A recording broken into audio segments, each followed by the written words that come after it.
नमस्कार बलिया। अभी हम लोग मौजूद हैं बिलहरी ब्लॉक के युवा तेज तरार ब्लॉक प्रमुख श्री शशांक शेखर तिवारी जी के साथ।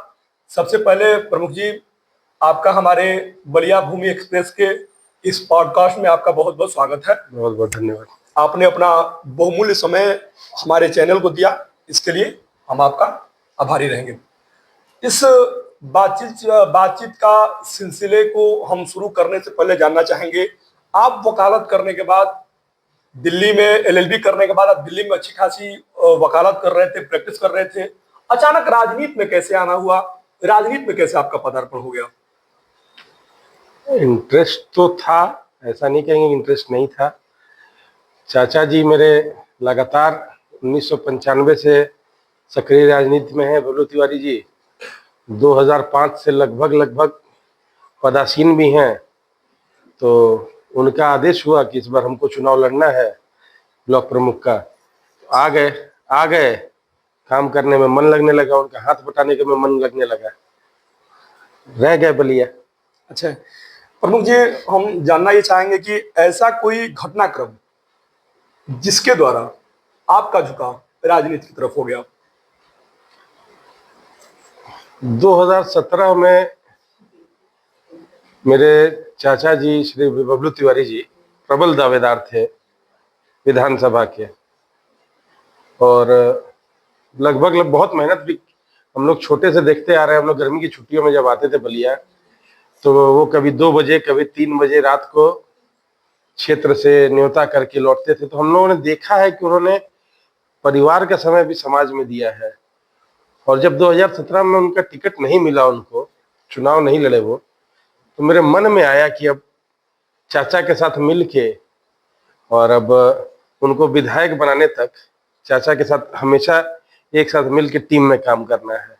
तो उसी समय से मेरा झुकाव थोड़ा राजनीति की तरफ आया। कुल मिलाकर के राजनीति में अपने चाचा जी के सहयोग के लिए, उनके साथ चलने के लिए, लोगों की सेवा करने के लिए आप राजनीति में आए। Just as the helping hand जो होता है, जी, ज्वाइंट फैमिली है मेरी, मैं डैडी बोलता हूँ उनको।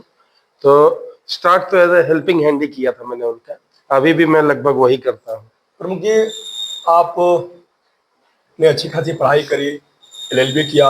एलएलबी करने के बाद आप, जैसा कि पहला आप लोगों का हमारा प्रश्न भी था, आप दिल्ली में प्रैक्टिस भी कर रहे थे। अधिवक्ता से लेकर के ब्लॉक प्रमुख बनने तक के सफर को आप कैसे देखते हैं? बड़ा इंटरेस्टिंग रहा। मतलब दिल्ली जब रहता था तो पता होता था कि इतने बजे से इतने बजे तक काम करना है, इस दिन में ये मेरा दिन है, मैं इसको अपने हिसाब से चलूंगा। बलिया आया तो बलिया आने के बाद सारी चीजें बदल गई।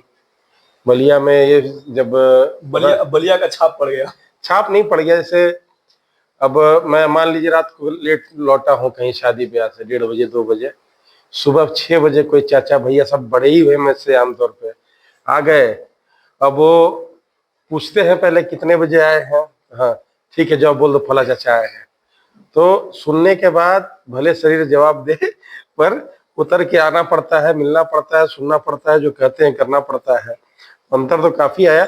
हाँ, जर्नी अच्छी रही मेरी, मतलब मैं उसको एंजॉय किया। जर्नी थी मेरी अधिवक्ता से ब्लॉक प्रमुख तक की। एंजॉय करते करते आप अधिवक्ता से ब्लॉक प्रमुख बने और लोगों की निरंतर सेवा कर रहे हैं। दबे पांव या खुलेआम ये चर्चा भी चलती है बिलहरी ब्लॉक प्रमुख, बिलहरी ब्लॉक में, कि चाहे सरकार किसी की भी रहे, बिलहरी ब्लॉक का प्रमुख तिवारी परिवार से या फिर तिवारी परिवार के समर्थन से ही बनेगा। इसके बारे में आप क्या कहेंगे? ईश्वर की कृपा है, चाचा जी की मेहनत है। बिना मेहनत के तो भाई किसी को कुछ नहीं मिलता है। आप भी मेहनत कर रहे हैं, आपने शायद बैठे होंगे क्या कॉपी कलम लेके बैठ के सोचे होंगे, सवाल बनाए होंगे, तब आज कैमरा मिला है, आपको बोल रहे हैं, सवाल पूछ रहे हैं। तो उन्होंने भी बहुत समय दिया है क्षेत्र को।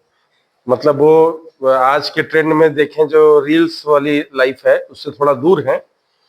मैं जानता हूँ व्यक्तिगत वो 5-7 जगह रोज मुलाकात करते हैं, लोगों से मिलते हैं, पुछार करते हैं, उनके सुख दुख में शामिल होते हैं। हाँ, पर उनकी रील और वो फोटोज वगैरह ज्यादा नहीं, वो उसमें बिलीव नहीं करते हैं। तो उसका जो लाभ है वही मिलता है कि 2005 से बेलहरी ब्लॉक में जैसा उन्होंने चाहा वैसा किया है।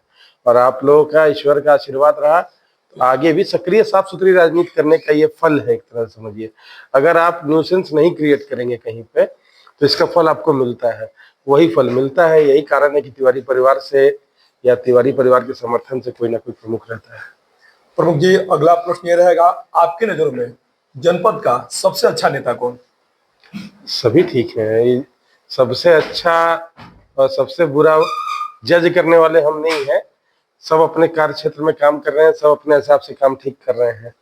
अब पार्शियल होकर इसका जवाब देना मैं मतलब सही नहीं समझूंगा। सब अपनी जगह ठीक है, सब अपने जो उनकी आइडियोलॉजी है, जो अपना उनके काम करने का तरीका है, उस हिसाब से काम कर रहे हैं। यानी कि आप अब तक के जितने भी बलिया में नेता हुए हैं या जनप्रतिनिधि हुए हैं, विकास के मामले में सबका योगदान रहा, उस योगदान को आप स्वीकार कर रहे हैं। देखिए, सबने कुछ ना कुछ किया है, ठीक है। किसी ने ज्यादा किया है, किसी ने कम किया है। अब उन चीजों पर टिप्पणी करना मैं सही नहीं समझूंगा। सब अपनी जगह सही है, सब अपने काम कर रहे हैं और सबको अपना जो जिम्मेदारी मिली है वो पूरा करते ही है और करना भी चाहिए। ठीक है, बहुत बहुत बढ़िया। प्रमुख जी, अगला प्रश्न हमारी ये रहेगा कि जनपद में आर्सेनिक की समस्या, जो कि पिछले कई दशकों से यह समस्या जनपद में बनी हुई है, और आपका जो ब्लॉक है, जिस ब्लॉक से जनता ने आपको प्रमुख बनाया, वह ब्लॉक भी आर्सेनिक की समस्या से जूझ रहा है। जनपद के साथ साथ बेलहरी ब्लॉक के लोग भी आर्सेनिक युक्त पानी पीने के लिए विवश हैं। बेलहरी ब्लॉक के लोगों को आर्सेनिक से मुक्ति दिलाने के लिए आपकी क्या योजना है और आपने क्या किया है? देखिए, बहुत अच्छा सवाल है, मेरे मन का सवाल है आपने जो पूछा। ये बिलहरी ब्लॉक के ऐसे ऐसे गांव जहां आप शायद गूगल मैप से भी नहीं पहुंच पाए, उदवन छपरा हो, रेपुरा का मठिया वाला इलाका हो, चाहे मतलब मैक्सिमम जितना मेरी 31 ग्राम सभा में से लगभग हर ग्राम सभा आउटर साइड के कठई हो, समरथ पार हो, जहां मतलब ज्यादा लोगों का आवागमन नहीं है, एक्सेस नहीं है, आउटर एरिया माना जाता है, उन सब जगह सरकार की तरफ से, क्षेत्र पंचायत की तरफ से लगभग आरओ प्लांट लगाए जा चुके हैं जो वहां पे। और उनको आप अगर आंकड़ा आपको मिल सकता है, अगर आप निकालें तो मेरे यहाँ मैं इसको दावे से कह सकता हूँ कि जिले के ब्लॉकों में बिलहरी ब्लॉक अगर आप सर्च करेंगे, अगर आप जानकारी निकालेंगे तो ऐसा ब्लॉक निकलेगा जहां मैक्सिमम आरओ वर्किंग है। लगा देना तो मान लो सब कर सकते हैं, टाइमली उनको मेंटेन करा के वर्किंग रखना। कि जो सरकार, अब आपको ये फोन मैंने दे दिया, मान लीजिए फोन आपने ले लिया, अब उसको आप रिचार्ज कराएंगे, उसको गार्ड वार्ड लगा के सेफ रखेंगे तब तो चलेगा जी। तो उस हिसाब से अगर आप देखेंगे तो लगभग हर ग्राम सभा में आरओ प्लांट्स लगाए गए हैं, बड़े वाले चिलर के साथ, और लगभग सब वर्किंग है। और जानकारी मुझे जैसे मिलती है कि किसी में कोई डिस्टरबेंस है तो मैं उसको तुरंत ठीक कराने का भी काम करवाता हूँ। तो इस हिसाब से एक छोटी सी ये प्लानिंग है आर्सेनिक के अगेंस्ट में हम लोगों की। आर्सेनिक का पानी सच में बहुत ही खराब माना है, बीमारियों का घर है। उससे बचाव के लिए जितना संभव हम लोगों से हो पाता है अपने कार्य क्षेत्र में हम लोगों ने किया है। आरओ प्लांट्स की स्थापना वगैरह, जवही में भी, अभी जैसे जवही में हम आरओ प्लांट लगाने जा रहे हैं। जवही गंगा के उस पार का इलाका है, जल्दी एक्सेस नहीं है, वहाँ कनेक्टिविटी नहीं है, तो वहां पे भी अब लगने जा रहा है। तो मैं तो अपने हिसाब से इस तरह की तैयारी की है कि कोई भी जगह छूटे ना, वंचित ना रहे। पानी की तो व्यवस्था सबको मिले भाई, इतने इंतजाम किए गए हैं। अपने क्षेत्र के लोगों को, विशेष तौर से बेलहरी ब्लॉक के लोगों को शुद्ध पेयजल मुहैया कराने के लिए आप लगे हुए हैं। इसके लिए निरंतर स्कूल्स में भी बेलहरी ब्लॉक के कई स्कूल्स है सरकारी, उसमें भी आरओ प्लांट लगवाया गया है बच्चों के लिए।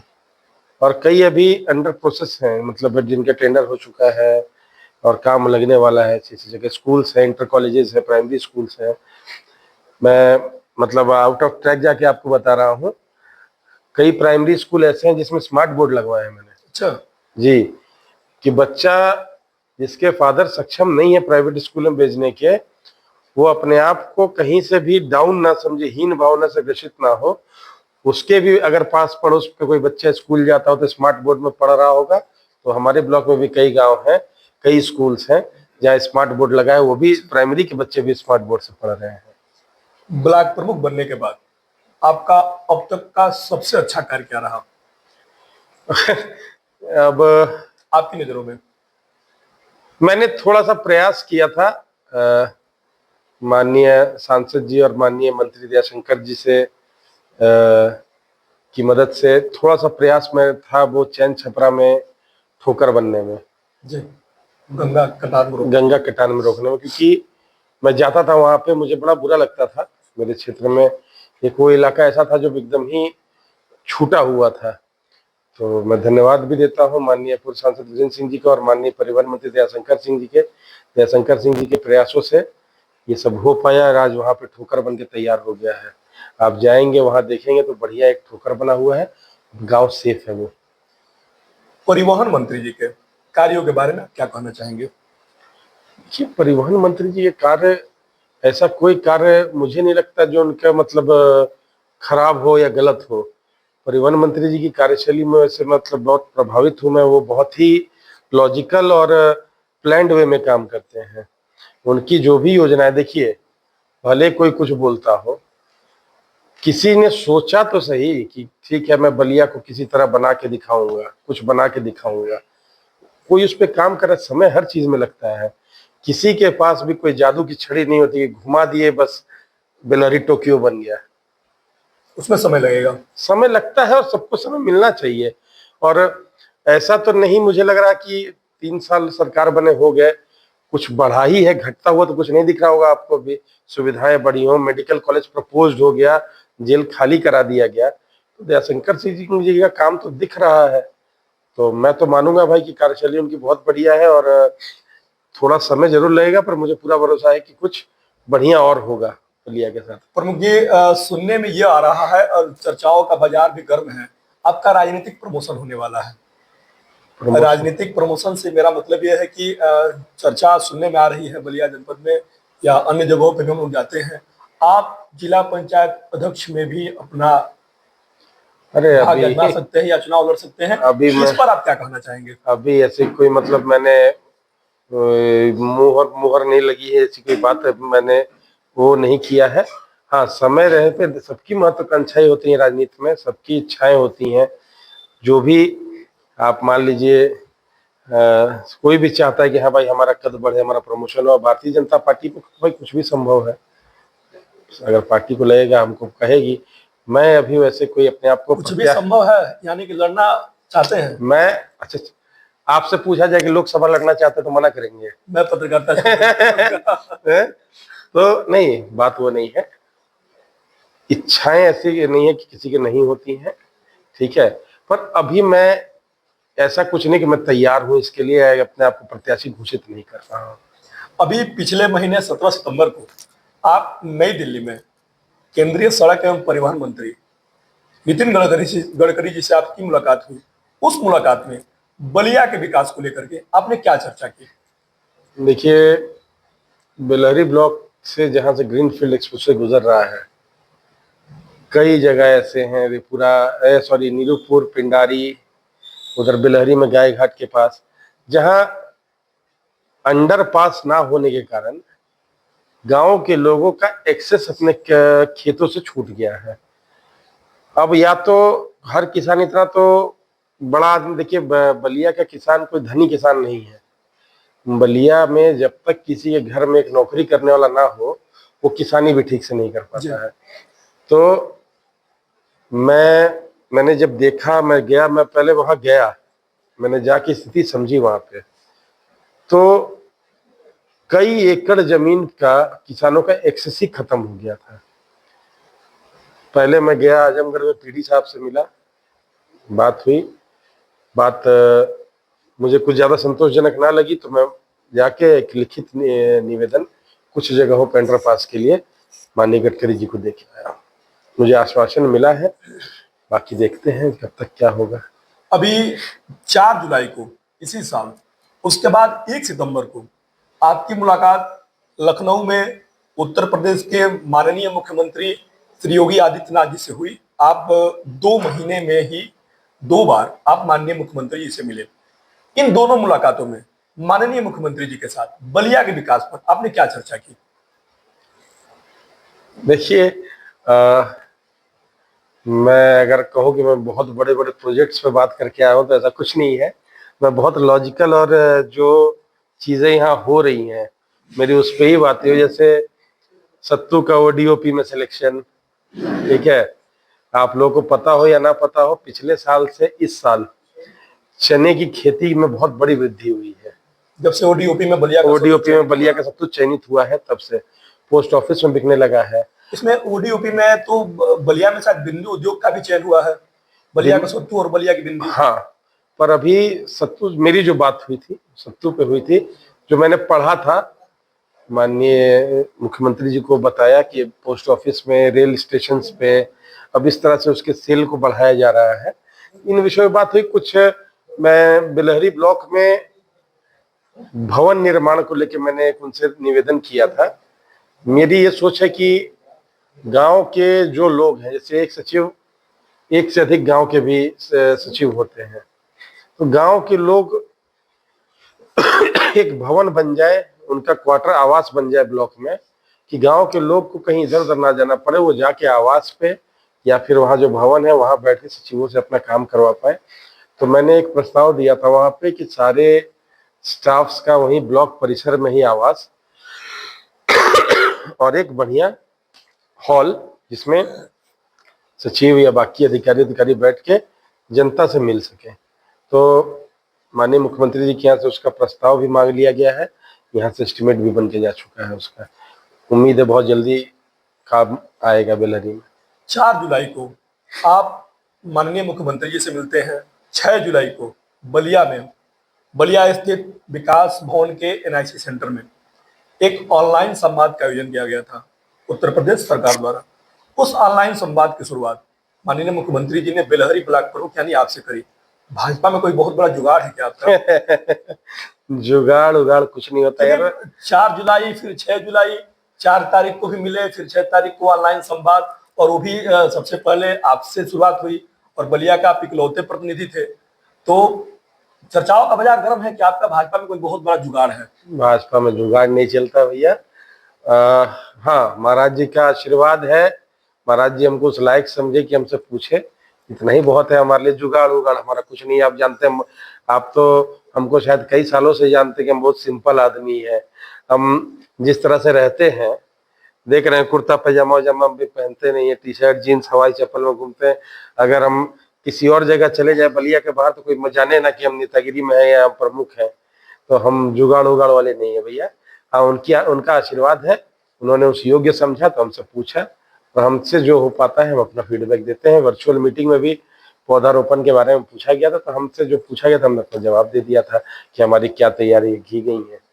तैयारियों के बारे में बस पूछा था, तैयारियों के बारे में बता दिया। आप अपना राजनीतिक आदर्श किसे मानते हैं? अपने चाचा को मानता हूँ, चाचा जी को मानता हूँ। देखिए, आप इसमें एक ऐसे राजनीतिक दल के साथ जुड़े हुए हैं जिसमें कहा जाता है कि इस राजनीतिक दल में, भारतीय जनता पार्टी में, कब किसका भाग्योदय, कब किसका राजनीतिक कद कहां कैसे बढ़ जाए, इसके बारे में कोई नहीं जानता है।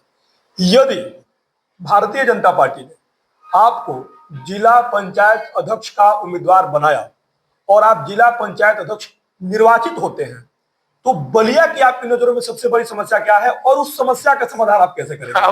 आप मुझे बार बार क्यों जिला पंचायत अध्यक्ष तक ले जा रहे हैं? मैं आपको बता रहा हूं कि मैंने ऐसा अभी कुछ प्लान नहीं किया है, पर मौका मिलेगा तो बलिया की जो भी मूलभूत समस्याएं हैं, जो मुझे फील होता है, जिससे मुझे दिक्कत होती है, बिजली, सड़क, जो मुझे फील हो कि ये मेरी दिक्कत है, जो मेरी दिक्कत है वो दूसरों की भी दिक्कत है। सड़क चलते हमको, मैं देखता चलता हूँ कि कहाँ क्या है, कहाँ दिक्कत है, कहाँ सुधार हो सकता है, तो उस हिसाब से उस समय प्लान किया जाएगा। पूर्व सांसद वीरेंद्र सिंह मस्त जी के कार्यों के बारे में आप क्या कहना चाहेंगे? उनके कार्यों को आप किस नजरिए से देखते हैं? देखिए, वीरेंद्र सिंह मस्त जी को मैं अपने पिता से कम नहीं समझता हूँ। उनका दर्जा मेरे जीवन में बहुत ऊपर है, और मैं क्या, किसी भी आम नागरिक से आप पूछ लेंगे तो वीरेंद्र सिंह जी के कार्यों का कोई जवाब नहीं है। आप भी शायद सहमत कर जाएं इस बात से, जो कार्य, जितने कार्य उन्होंने कर दिया बलिया में, अनएक्सपेक्टेड था। जी, ग्रीनफील्ड आ गया, स्टेशन बन गया, तमाम ट्रेनों चौड़ीकरण, का संचालन हुआ। ट्रेनों का संचालन हुआ। और सबसे अच्छी बात उनकी ये लगती थी कि कोई भी कार्य जब पैसा आ जाता था उस कार्य का, तब वो उस कार्य को रिवील करते थे। प्रस्ताव भेज के उन्होंने कभी नहीं कहा कि ये कार्य हम कराने वाले हैं। ये चीज मुझे उनकी बहुत अच्छी लगती है। और कार्य क्या, उनके तो मतलब कोई तुलना नहीं की जा सकती उनके कार्य की। विकास के उन्होंने एक अलग माइलस्टोन सेट कर दिया है बलिया में। अब उस माइलस्टोन को जो भी है, अब उस वही उनके कार्यों का ही एक माइलस्टोन है विकास का। बैरिया विधानसभा में आपकी सक्रियता कुछ ज्यादा ही रहती है। यदि बैरिया विधानसभा में आपको मौका मिला तो आप क्या करेंगे बैरिया के लिए? नहीं, मुझे विधानसभा चुनाव नहीं लड़ना है। परिवार से?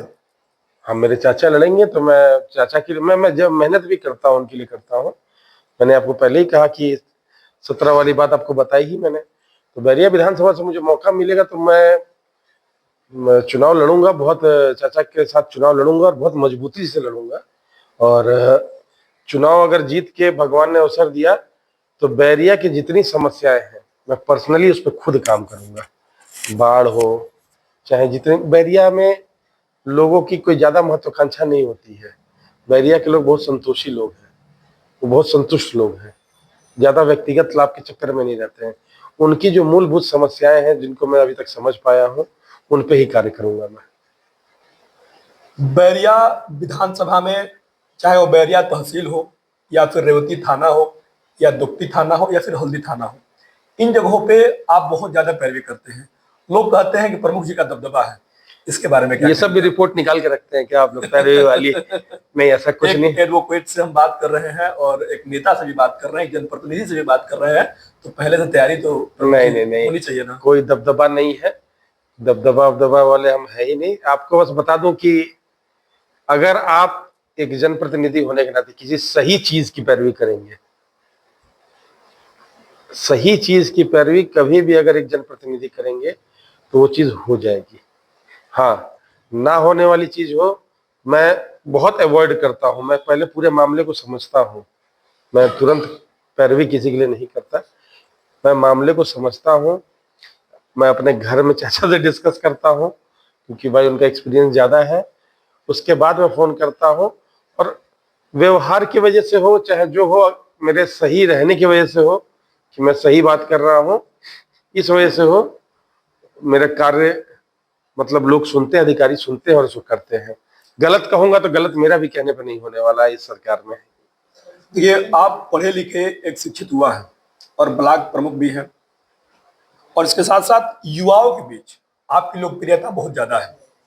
बलिया में युवाओं की एक सबसे बड़ी समस्या है बेरोजगारी की। यदि आपके परिवार को मौका मिला तो आप बलिया के युवाओं की इस समस्या का समाधान कैसे करेंगे?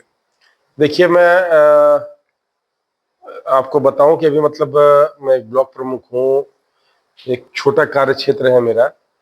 फिर भी मुझे जितना मैं कर पाता हूँ अपने क्षेत्र के लोगों के, नौकरी अगर कोई काम करने वाला लड़का है, अगर कोई अपने घर की मजबूरी समझ चुका है, अपने घर की जरूरतें समझ चुका है, अगर काम करने के इच्छुक लड़का, तो मैं आज भी उसकी मदद करता हूं। मेरे काफी फ्रेंड्स हैं जिनकी अच्छे अच्छे काम हैं, फैक्ट्रीज हैं, चाहे बड़े लेवल पे बिल्डर हैं नोएडा वगैरह में। तो मैं बात करके उनकी वहां पे बात करा के वहां जॉब की बात कई लोगों की मैंने की है, लगवाया भी है। तो बेरोजगारी देखिए, अपने जिस लेवल पे काम कर रहा हूं उससे ऊपर अगर उठा, ऑब्वियस है कि सर्कल बढ़ेगा, लोगों से ज्यादा मुलाकात होगी। तो इस मामले में तो मैं बहुत सक्रिय रहना चाहता हूं। मैं अगर मेरे माध्यम से किसी की जॉब लग जाए तो मतलब मैं उससे अच्छी बात कुछ नहीं समझता हूं। अभी भी करता हूं, आगे भी अगर मौका मिलेगा आगे भी इसको और बड़े लेवल पे करेंगे। बैरिया विधानसभा की प्रमुख समस्याओं में से एक महत्वपूर्ण समस्या है बाढ़ की। प्रतिवर्ष बैरिया में बाढ़ आती है और बाढ़ की विभीषिका का दंश बैरिया के लोग झेलते हैं। यदि आपके परिवार को बैरिया विधानसभा का प्रतिनिधित्व करने का मौका मिले तो आप इस बाढ़ की समस्या के समाधान की क्या करेंगे? देखिए, बाढ़ के लिए अभी भी काम चल रहे हैं। पहले से बैरिया विधानसभा में बाढ़ में काफी सुधार आया है। एक नौरंगा क्षेत्र है जो इस बार बहुत ज्यादा इफेक्टिव रहा। उसके लिए भी मैंने जो सुना है अभी अनऑफिशियली कि उसके लिए एक बढ़िया मास्टर प्लान सरकार बना रही है। अगर मुझे मौका मिलेगा तो मैं ग्राउंड लेवल से जो भी वहां पे सुविधाएं ला पाऊंगा क्षेत्र में प्रदेश से, वो लाने की कोशिश करूंगा। पहले तो उसके लिए प्लान करना होगा। प्लान करने के लिए आपका उस लेवल पे सक्षम होना जरूरी है, ताकि आप कहीं जाके अपने क्षेत्र की बात रख पाए। अगर उस सक्षम मुझे ईश्वर ने बनाया तो मेरा पहला काम बाढ़ पे ही होगा। बलिया बैरिया विधानसभा में पहला काम जो मैं करूंगा वो बाढ़ पे करूंगा। बाढ़ के बाद ही कोई दूसरा काम करूंगा। बाढ़ के लिए जो भी करना हो सके, जो भी प्लानिंग हो, जो भी प्रदेश से या जो भी काम सर्वे करा के जैसे भी कराया जा सके, बाढ़ से बचाव के लिए पहला काम करूंगा मैं। अभी बात के सिलसिले में मैंने आपसे एक प्रश्न पूछा। आपने 2 महीने के अंतराल में 2 बार माननीय मुख्यमंत्री जी से आपकी मुलाकात हुई और उन मुलाकातों में आपने बलिया के विकास के लिए चर्चा किया और प्रमुख रूप से आपने चर्चा किया जो कि उत्तर प्रदेश सरकार की एक महत्वाकांक्षी योजना है, एक जनपद एक उत्पाद, ODOP, one district one project. इसमें बलिया के सत्तू और बलिया के बिंदु उद्योग का चयन हुआ है। युवाओं को ओडीओपी से जोड़ने के लिए अधिक से अधिक युवा अपना रोजगार करें, इसके लिए आप युवाओं को क्या संदेश देना चाहेंगे? देखिए, सरकार की कई ऐसी योजनाएं हैं जिसके बारे में, शायद ओडीओपी में 5 लाख रुपए का बिना ब्याज का लोन है। मैं यही बोलने जा रहा था कि लोन मिल रहा है। सरकार हर तरह से एक्टिव है कि बेरोजगारी की चोट जो है उसको कैसे कम किया जाए। देखिए, हर किसी को सरकारी नौकरी दे देना संभव नहीं है जी। हमारा बहुत ज्यादा जनसंख्या है हमारे देश की, सबको सरकारी नौकरी देना संभव नहीं है। तो सरकार ने ये लाया कि लोगों को स्वरोजगार के माध्यम से कैसे खुद रोजगार करके अपने एंटरप्रेन्योरशिप बढ़ा के वो लोग कैसे खुद में एंगेज करके अपने सेल्फ एम्प्लॉयड हो जाए, इसके लिए ऐसी ऐसी योजनाएं आई हैं। बिना ब्याज दर पे 5 लाख का लोन। इसके अलावा जैसे आप देखेंगे डेयरी वगैरह अगर कोई खोले 25 लाख का लोन मिलता है। 25 लाख रुपए का लोन। और ना मिलने पे मतलब आज तो इतनी चीजें एडवांस हो गई हैं। पहले तो मान लो कोई कुछ अधिकारी अगर कुछ ना करता हो तो लोग भाई शिकायत करने पहुंचे, कुछ करें, उसके बाद कुछ होता था। आज इतनी सहूलियत हो गई है कि बच्चा बच्चा जान गया है कि मुख्यमंत्री पोर्टल पे डालने से अधिकारी स्वयं चल के आ जाएंगे कि काहे डाल दिलुआ, क्या दिक्कत हो गई लाइजा, क्या काम नहीं हुआ। तो चीजें बदल तो रही हैं, बस ये है कि लोग जो युवा हैं हमारे क्षेत्र के, बलिया जिले के, सही दिशा में खुद को लेके इन चीजों पे ध्यान दें। इन चीजों के बारे में अधिकारी से पूछें जाके। हमारे से उनके जो जनप्रतिनिधि उनके गांव के हों, उनके क्षेत्र के हों, उनसे मिले। सरकार की योजनाओं का जो सरकार योजनाएं ला रही है वो उनके लिए ही ला रही है। उनके लाभ में जो लाभ वो मदद हो सके वो हम लोगों से मांगे आके। हम लोग हर तरह से मदद करने के लिए तैयार हैं। मेरे पास कोई आएगा अगर वो यही मान लीजिए 5 लाख का लोन लेने के लिए जा रहा है, किसी अधिकारी ने उसको मना किया, आप आओ, मैं चलता हूँ आपके साथ, देखता हूँ कैसे मना करेंगे, आपको समझा देंगे। मुझे शायद ना समझा पाए। आपकी युवाओं के लिए आप अपील कर रहे हैं हमारे चैनल के माध्यम से? बिल्कुल अपील कर रहा हूं। कोई गड़बड़ी हो रही है, कोई दिक्कत आ रही है तो युवा आपसे आकर मिले। बिल्कुल मिले, आप युवाओं का समाधान कराएंगे। मैं करूंगा। मैं अगर चलना हुआ मैं उनके साथ चलूंगा। अगर आपके कागज सही हैं, अब पहली बात तो इतनी अच्छी चीज है कि इसमें ज्यादा कागजी झोल भी नहीं दिया है सरकार ने कि ITR ले आइए तो ये ले आइए वो ले आइए।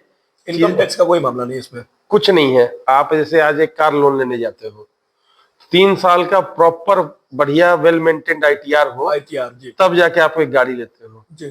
ठीक है, आप 5 लाख का लोन लेने जा रहे हो, सरकार ने आपको सहूलियत दे रखी है, आधार कार्ड, पैन कार्ड, बहुत ज्यादा खसरा खतो नहीं होता है वो कुछ।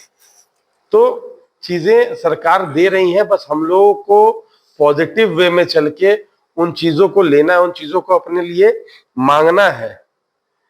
अब ये कहें कि हम सरकार जाके घर घर पूछे कि नीतीश जी लोन नहीं ना चाहिए, ये संभव नहीं है।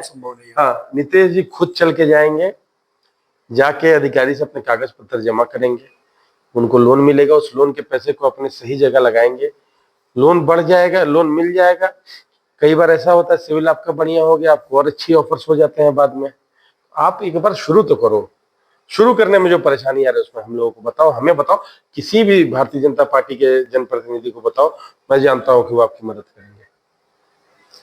अभी हमारे साथ बेलहरी के ब्लॉक प्रमुख शशांक शेखर तिवारी जी जुड़े हुए थे और इन्होंने अपना बहुमूल्य समय हमको, हमारे चैनल को, हमारे दर्शकों को दिया। और इनका कहना है कि युवाओं को स्वरोजगार करने में जो भी दिक्कत आती हो, जो भी समस्या आती हो, उन समस्याओं के समाधान के लिए आप युवाओं के लिए सदैव तत्पर हैं। उनकी समस्याओं का समाधान कराने के लिए आप हमेशा सदैव उनके साथ रहेंगे। प्रमुख जी, आपको हमारे इस पॉडकास्ट चैनल से जुड़ने के लिए बहुत बहुत धन्यवाद। बलिया भूमि एक्सप्रेस से चिरंतन गुप्ता के साथ नितेश पाठक।